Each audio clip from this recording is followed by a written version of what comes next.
என்னம்மா, என்னாச்சு? ஏன் இப்படி கோவமா வர? பெத்த பொண்ணுகிட்டே போய் சொல்றதுக்கு உங்களுக்கு எப்படிப்பா மனசு வந்துச்சு? மாதவி, நான் பொய் சொன்னேனா? என்னம்மா சொல்ற? பேசாதீங்கப்பா. கீதாவை பத்தி கேட்கும் போதெல்லாம் உன் புருஷனோட கீதா அமெரிக்காவுக்கு போயிருக்கான்னு சொல்லி என்ன ஏன்பா ஏமாத்துனீங்க? ஏன்பா நான் கீதாவை பார்த்தேன்னு சொன்னப்போ எல்லாரையும் அது கனவுன்னு சொல்ல சொல்லி என்ன பைத்தியக்காரி ஆக்கிட்டீங்கல்ல? கடைசியா கீதா வீட்டுக்கு வந்தப்போ அது கீதாவே இல்ல, அப்படி அவ கீதாவா இருந்தா எதுக்கு உன்னை பார்த்து ஓடி ஒளினும் நாடகம் ஆடி என் கழுத்தை அறுத்துட்டீங்கல்ல? ஏப்பா ஏன் இப்படி செஞ்சீங்க? கேவலம் ஒரு 50,000 ரூபாய் பணம், அது அன்னைக்கே தூக்கி வீசியிருந்தா என் பொண்ணு என்கிட்ட எப்பவோ வந்து சேர்ந்திருப்பா. அந்த பணத்தை கொடுக்க மனசு இல்லாம என்னையும் என் பொண்ணையும் பிரிச்சு வச்சிட்டீங்கல்ல? என்னம்மா மாதவி, என்னென்னமோ பேசுறியே, எனக்கு எதுவுமே புரியலம்மா. சும்மா நடிக்காதீங்கப்பா. எதுவும் புரியாத மாதிரி நடிக்காதீங்க. இனிமேலும் உங்க நடிப்பையும் நாடகத்தையும் நம்புறதுக்கு நான் தயாரா இல்ல. நீங்க அமெரிக்காக்கு போயிருக்கான்னு சொன்னீங்களே உங்க மாப்பிள்ளை, அவரை அமெரிக்காக்கு போகல. இப்ப நான் வளசர பக்கத்துல பார்த்தேன்.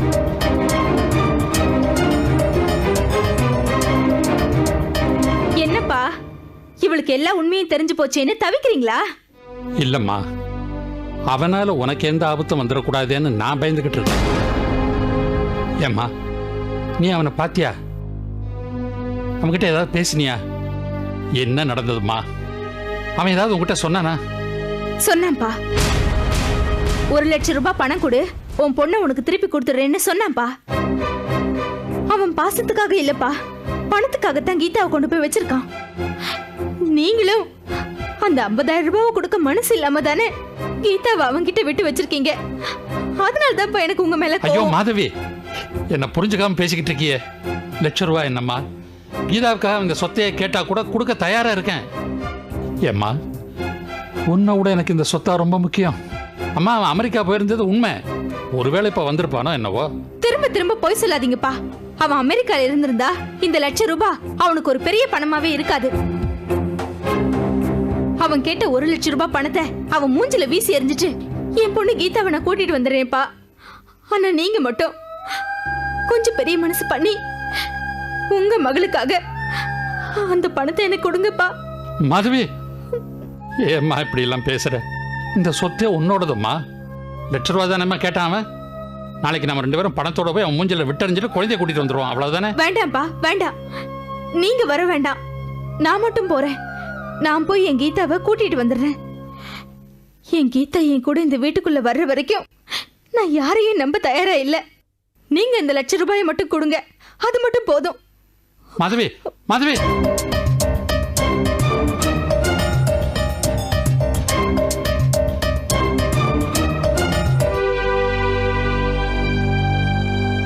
ஐயா, உங்க மாப்பிள்ளைய நம்ம மாதவியம்மா பார்த்ததும் ஒரு நிமிஷம் எனக்கு உயிரே இல்லையா.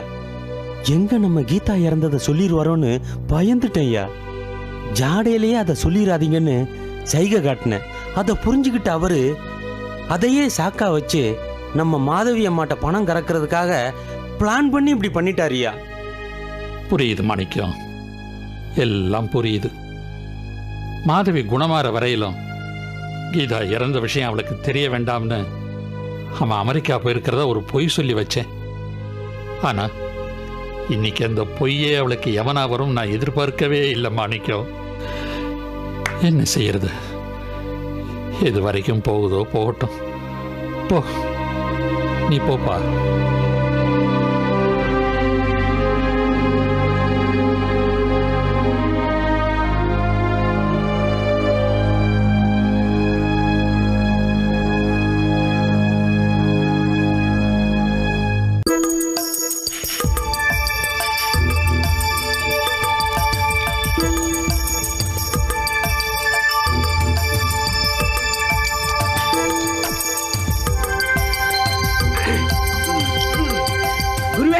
எல்லாம் ரெடி, கிளம்பலாமா? எங்கடா? பூலோகத்துக்கு தான். எதுக்கு? நியாயமா நாம மூசா ஓலைச்சுவடிகளை படிச்சு முடிச்சதுமே கிளம்பி இருக்கணும். ஏதோ அவங்க தானம் தரக்கூடாதுங்கிறத வச்சு இவ்வளவு காலத்தை ஓட்டிட்டோம். இனிமே என்ன மிச்சம் இருக்கு? அவன் வந்து தாத்தாவை விடுதலை பண்ணி நமக்கு ஆப்பு வைக்கிறதுக்கு முந்தி நாமளே கிளம்பிடுவோம். அதுவும் இந்தியா பக்கம் போனா நம்மளை தேடி வந்து பின்னிடுவான். ஸ்ட்ரெயிட்டா சைனாவில் லேண்ட் ஆகிற மாதிரி மந்திரத்தை போடுங்க, சேஃப்டி. கிளம்புங்க. டேய், அந்த மூசாவுக்கு பயந்து புறமுதுகு காட்டி ஓட சொல்றியா? வேற வழி வேணும்னா நாம முதுக காட்டாம ரிவர்ஸ்லயே ஓடலாம். எப்படி ஓடனா என்ன, நமக்கு உயிர் தானே முக்கியம். போதும், நிறுத்து. உன்னை என் சிஷ்யன் சொல்லிக்கொள்ளவே வெக்கமா இருக்கு. என் உயிர் என் முடிக்கு சமம், ஆனால் என் மானம் என் உயிருக்கு சமம். நான் கற்ற மந்திர தந்திரங்களுக்கு சவாலாக விஸ்வரூபம் எடுத்து நிற்கிறான் அந்த பொடியன். அவனை வெல்லாமல் தன் தாய்நாட்டுக்கு காலெடுத்து வைக்க மாட்டான் இந்த லீ ஸ்வாங். அந்த மூசாவை கொன்று அவன் சாம்பலை சீன மண்ணில் தூவினால்தான் நான் பிறந்த பயனை பெறுவேன். அப்போதுதான் என் குலமும் பெருமை கொள்ளும். அதுவரை எத்தனை தோல்விகள் வந்தாலும் அதை தாங்கிக் கொள்ள என் இதயத்தை தயார்படுத்தி வைத்திருக்கிறேன். பொறுத்திருந்து பார். இறுதியாக இந்த யுத்தத்தில் வெற்றி பெறப் போவது இந்த லீ ஸ்வாங் தான். குருவே, நீங்க இப்படி பேசுறது உங்களுக்கே ஓவரா தெரியல.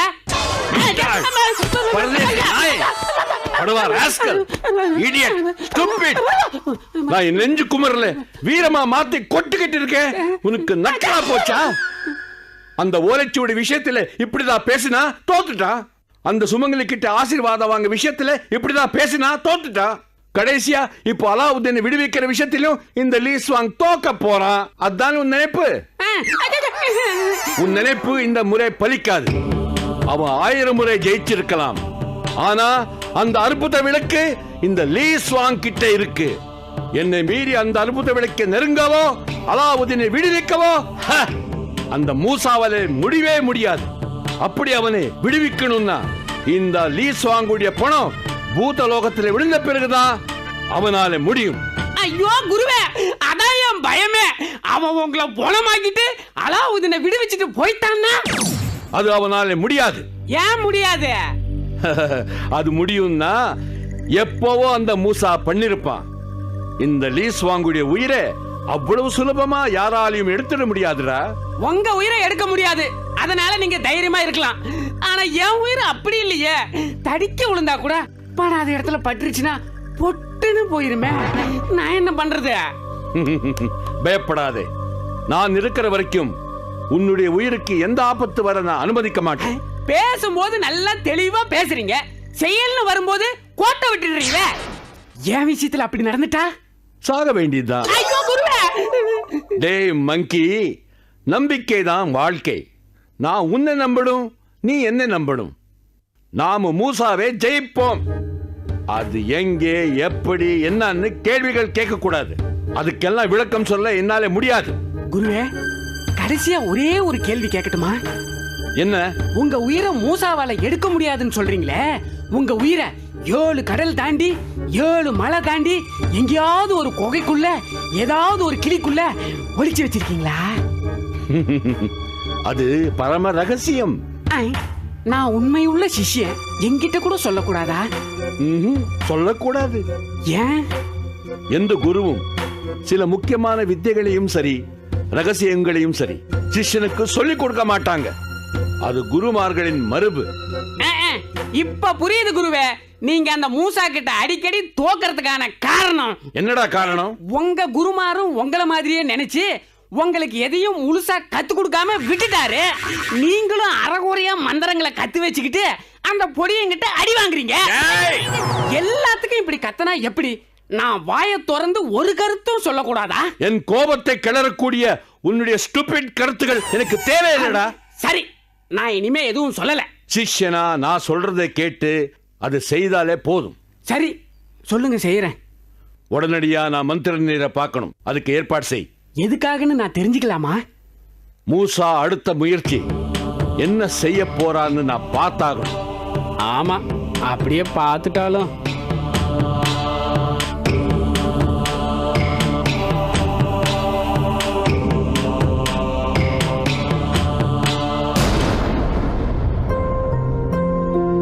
நாம கொடுத்த தானத்தை 3 சுமங்கலி பண்ணிக்கிட்டு ஆசீர்வாதம் வாங்கினதால திரும்பி வாங்கியாச்சு.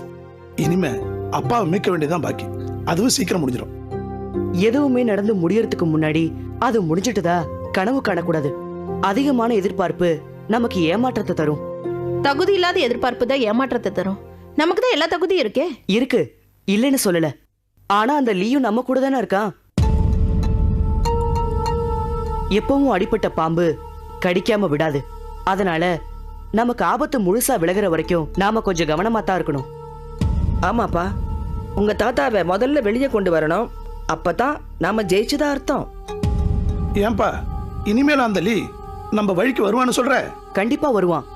நாம தாத்தாவை வெளியே கொண்டு வர வரைக்கும் அந்த லீ அவன் ஜெயிக்கிறதுக்காக எதையும் செய்ய தயங்க மாட்டான்.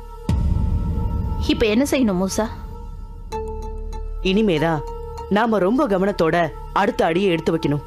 ஒவ்வொரு நிமிஷமும் நாம ரொம்ப ஜாக்கிரதையா தான் இருக்கணும். எப்ப வேணாலும் எது வேணாலும் நமக்கு நடக்கலாம். அப்படின்னா எவ்வளவு சீக்கிரம் அப்பாவை மீக்கிறோமோ அவ்வளவுக்கு நல்லதுங்கிற. ஆமா. உங்க தாத்தாவை சீக்கிரமா வெளியே கொண்டு வரணும். அதுக்கு ஏற்பாடு பண்ணுப்பா. இல்ல பாட்டி, அது அவ்வளவு எளிதான காரியம் இல்ல. ஆமா பாட்டி, முதல்ல நாம கொடுத்த தானத்தை திரும்பி வாங்கணும். அப்பதான் நாம சொல்ல போற ஓலைச்சுவடிகளோட மந்திரங்கள் பலிக்கும். அப்போ தானத்தை திரும்ப பெற வழி? அத பத்தி நாம தெய்வத்துக்கிட்டே கேட்டுக்கலாம். வாங்க போலாம். வாங்கம்மா.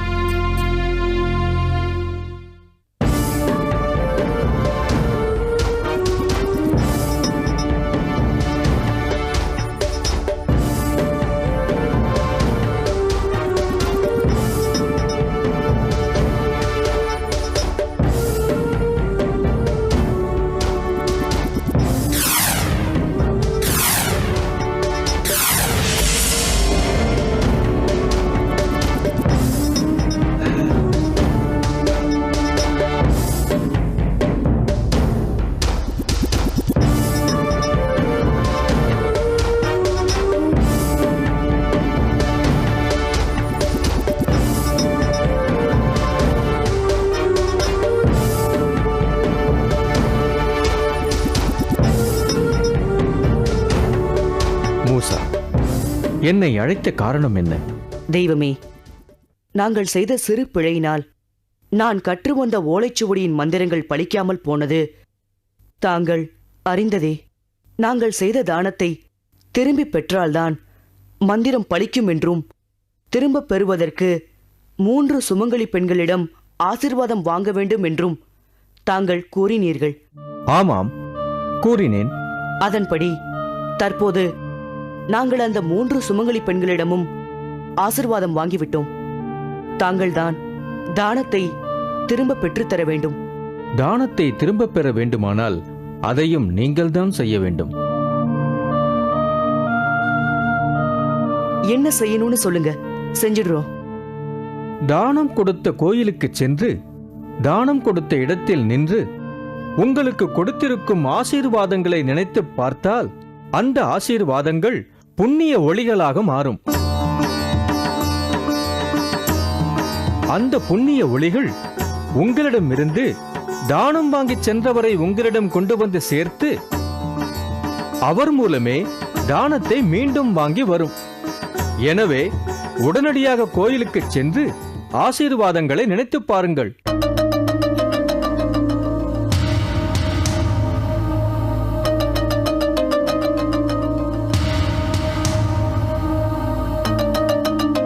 என்ன தயக்கம் மூசா?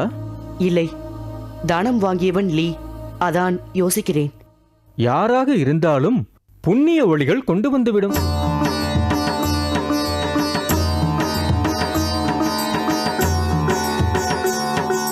சரி, அப்படியே செய்கிறேன்.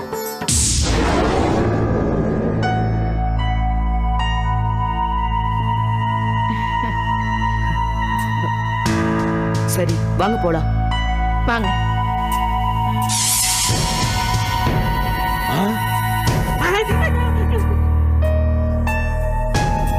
போச்சு போச்சு, எல்லாம் போச்சு. என்னடா எல்லாம் போச்சு? ஆயிஷா கோயிலுக்கு போய் அங்கிருந்து புண்ணிய ஒளிகளை அனுப்ப போறா. அது உங்களை இங்கிருந்து இழுத்துட்டு போக போகுது. நீங்களும் அங்க போய் தானத்தை கொடுத்துட்டு வந்து அடுத்து என்ன பண்ணலான்னு இங்க உட்கார்ந்து யோசிச்சுக்கிட்டு இருங்க. அந்த மூசா அவங்க தாத்தாவை விடுதலை பண்ணிட்டு நமக்கு ஆப்பு வச்சுட்டு போதும். டேய், புள்ள பூச்சிக்கு பிறந்தவனே, உன்னால் பேசாமல் இருக்க முடியாதா? ஏதாவது பார்த்த உடனே புலம்ப ஆரம்பிச்சுடுறதா? என்ன ஏது என்னன்னு யோசிக்க விட மாட்டியா? யோசிக்கிற லட்சணத்தை தான் தினமும் பாக்குறேனே. என்னத்தடா அப்படி பார்த்துட்ட? உட்காந்து மாங்குன்னு யோசிக்க வேண்டியது. ஏதாவது கேட்டா இறுதி வெற்றி எனக்கு தான், அந்த மூசாவை அழிப்பேன்னு வேற வசனம் பேச வேண்டியது. கடைசியில் அந்த மூசா சைலண்டா காரியத்தை சாதிச்சுட்டு போயிட்டே இருக்கிறான். இனிமேலாவது பேசுறத கொஞ்சம் குறைச்சிக்கிட்டு அவனை மாதிரி ஆகிற காரியத்தை பாருங்க. டே மங்கி, ஏற்கனவே நான் கோபத்தில் இருக்கேன்.